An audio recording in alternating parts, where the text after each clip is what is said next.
নমস্কার, আমি রিমিস ভার্সেন এই চ্যানেলের পক্ষ থেকে আপনাদের সকলকে সুস্বাগতম। আশা করছি ঈশ্বরের কৃপায় আপনারা সকলে ভালো আছেন, সুস্থ আছেন। সামনেই শ্রাবণ মাস পড়ছে এবং শ্রাবণ মাসের অমাবস্যা চিতালঘী অমাবস্যা বা উৎকল অমাবস্যা। আজকের পর্বটিতে জেনে নেব শ্রাবণ মাসের এই অমাবস্যা চিতালঘী বা উৎকল অমাবস্যা তিথি কখন শুরু হচ্ছে এবং কখন শেষ হচ্ছে, এই অমাবস্যার গুরুত্ব কী এবং এই অমাবস্যার গঙ্গা স্নানের শুভ সময় কখন, এই সমস্ত কিছু নিয়ে জানবো আজকের পর্বটিতে। এই চিতালঘী অমাবস্যার সাথে যুক্ত রয়েছে পুরীর জগন্নাথ মন্দিরে। শ্রীমন্দিরে প্রতি বছর চিতাকী অমাবস্যা বা চিতাও অমাবস্যা পালন করা হয়। এটি উড়িষ্যার অধিষ্ঠাত্রী দেবতা জগন্নাথের উদ্দেশ্যে উৎসর্গীকৃত একটি উৎসব।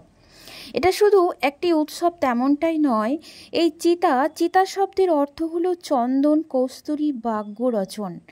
এই বিশেষ উপকরণ দিয়ে কপালের একটি অলঙ্কার, কিন্তু এক্ষেত্রে সোনা, হীরা বা নীলকান্তমণি বা রুবি বা পান্না দিয়ে তৈরি তিনটি দুর্দান্ত চিতা, যেটাকে বলা হয় কপালের অলঙ্কার। সারা বছর ধরে ত্রিমূর্তি তাদের নিজ নিজ চিতা দিয়ে সজ্জিত থাকে। আর রথযাত্রার সময় স্নান পূর্ণিমার দিনে দেবতাদের কপালে সোনালি আভা বা চিতা বের করা হয়, কারণ তারা 9 দিনের জন্য গুন্ডিচা মন্দিরের রথে করে ভ্রমণ করেন এবং এই দিনে ত্রিমূর্তিদের কপালে আবার সোনালি চিহ্ন লাগানো হয়। এই চিতালঘী অমাবস্যা বা উৎকল অমাবস্যা শ্রাবণ মাসে অনুষ্ঠিত হয়। এটি পুরীর জগন্নাথ মন্দিরে একটি গুরুত্বপূর্ণ আচার। এই দিনেই পুরীর জগন্নাথ মন্দিরে ভগবান জগন্নাথ, বলরাম এবং সুভদ্রার মূর্তিতে চিতা বা সোনার অলঙ্কার পরানো হয়, যা তাদের সৌন্দর্য বৃদ্ধি করে। এবছর শ্রাবণ মাসের অমাবস্যা শুরু হচ্ছে 6 শ্রাবণ 1432 বঙ্গাব্দ এবং ইংরাজির 23 জুলাই 2025 বুধবার রাত্রি 2:23 এবং অমাবস্যার তিথি থাকছে পরের দিন অর্থাৎ 7 শ্রাবণ 1432 বঙ্গাব্দ ইংরাজির 24 জুলাই 2025 বৃহস্পতিবার রাত্রি 12:59। এই দিন সূর্যোদয় হচ্ছে 5:06 এবং সূর্যাস্ত 6:21 এবং পুনর্বসু নক্ষত্র অপরাহ্ন 5:49। হর্ষণ যোগ রয়েছে দিবা 11:39 এবং চতুষ্পাদকরণ দিবা 1:41 গতে নাগকরণ এবং রাত্রি 12:59 গতে কিন্নগ্নকরণ। জন্মে মিথুন রাশি শূদ্রবর্ণ, মতান্তরে বৈশ্যবর্ণ দেবগণ, অষ্টোত্তরী চন্দ্রের এবং বিংশোত্তরী বৃহস্পতির দশা দিবা 12টা গতে কর্কট রাশি বিপ্রবর্ণ এবং অপরাহ্ন 5:49 গতে বিংশোত্তরী শনির দশা। মৃতে দীপাদ্দোষ অপরাহ্ন 5:49 গতে দোষ নাই। যোগিনী রয়েছে ঈশানে রাত্রি 12:59 গতে পূর্বে। কালবেলাদি 3:03 গতে 6:21 মধ্যে, কাল রাত্রি 11:44 গতে 1:05 মধ্যে যাত্রা নেই। শ্রাবণ মাস অত্যন্ত পবিত্র একটি মাস, এটি দেবাদিদেবের মাস। শ্রাবণ মাসের এই অমাবস্যাকে পাশাপাশি দিক থেকে হরিয়ালি অমাবস্যা বলা হয়, কারণ এই শ্রাবণ মাসে এই সময় বর্ষার কারণে চারিদিক প্রকৃতি সবুজ সাজে সেজে ওঠে। তাই এই অমাবস্যাকে সবুজের অমাবস্যা বা হরিয়ালি অমাবস্যা বলা হয়। এই অমাবস্যার দিন বিশেষ কিছু নিয়ম নীতি পালন করলে জীবনে আসবে সুখ সমৃদ্ধি। দেবাদিদেবীর প্রিয় মাস হলো এই শ্রাবণ মাস এবং শিব ভক্তদের কাছে খুবই গুরুত্বপূর্ণ এই মাসটি। এই দিনেই বহু জায়গায় গাছকে দেবতা জ্ঞানে পূজা করা হয়, অনেকে নতুন গাছও পোতেন।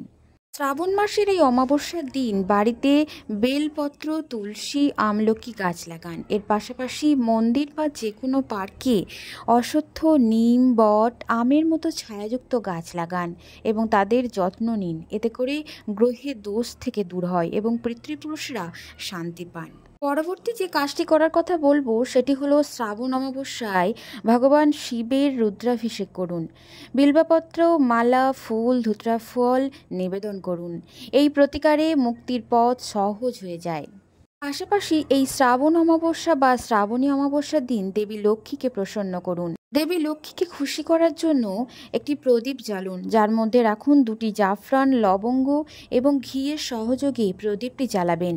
দেবী লক্ষ্মী খুবই খুশি হবেন এবং আর্থিক অসুবিধা দূর হবে। এই সন্ধ্যাবেলায় তুলসী মঞ্চের সামনে ঘিয়ের প্রদীপ জ্বালান এবং ভগবান শ্রী বিষ্ণুর মন্ত্র জপ করুন। পরবর্তী যে কাজটি করার কথা বলবো সেটি হলো পুজোর পরে গরিব বা অসহায় মানুষদের খাবার খাইয়ে পোশাক দান করুন। নিজ সামর্থ্য মতো অর্থ দান করুন। কুকুর বা কোনো পশু পাখিকে খাবার বা জল খাওয়ালে শুভ ফল পাবেন এবং গৃহে পজিটিভ এনার্জি প্রবেশ করবে। এবং পাশাপাশি এই অমাবস্যার দিন পাপ থেকে মুক্তি পেতে এবং পূর্ণ সঞ্চয়ের জন্য দেবাদিদেব মহাদেবের পুজো করুন।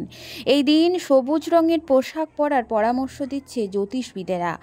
যেহেতু সবুজ রং দেবাদিদেবের অত্যন্ত প্রিয় রং এবং শ্রাবণ মাসে বিবাহিত এবং অবিবাহিত মেয়েরা শ্রাবণ মাসে সবুজ রঙের কাঁচের চুড়ির পাশাপাশি সবুজ রঙের বস্ত্র পরিধান করে। তাই এই অমাবস্যার দিন যদি সবুজ রঙের বস্ত্র পরিধান করে পূজা অর্চনা করেন তাহলে শুভ ফল মিলবে।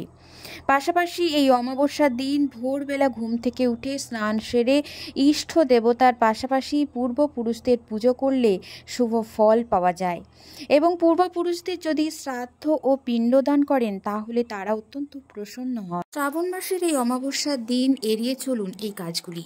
এই দিন ভুল করেও চুল নখ দাড়ি কাটবেন না, অ্যালকোহল বা মদ নেশা জাতীয় কোনো প্রকার খাবার গ্রহণ করবেন না, আমিষ জাতীয় কোনো খাবার মুখে তুলবেন না। এই দিন গৃহপ্রবেশের মতো যে কোনো শুভ কাজ এই দিন করা উচিত নয়। পাশাপাশি এই দিন কাউকে মিথ্যা কথা বলা, কারোর সাথে ঝগড়াঝাটি ঝামেলায় জড়িয়ে পড়বেন না। ধন্যবাদ। পর্বটি আজ এই পর্যন্ত ছিল।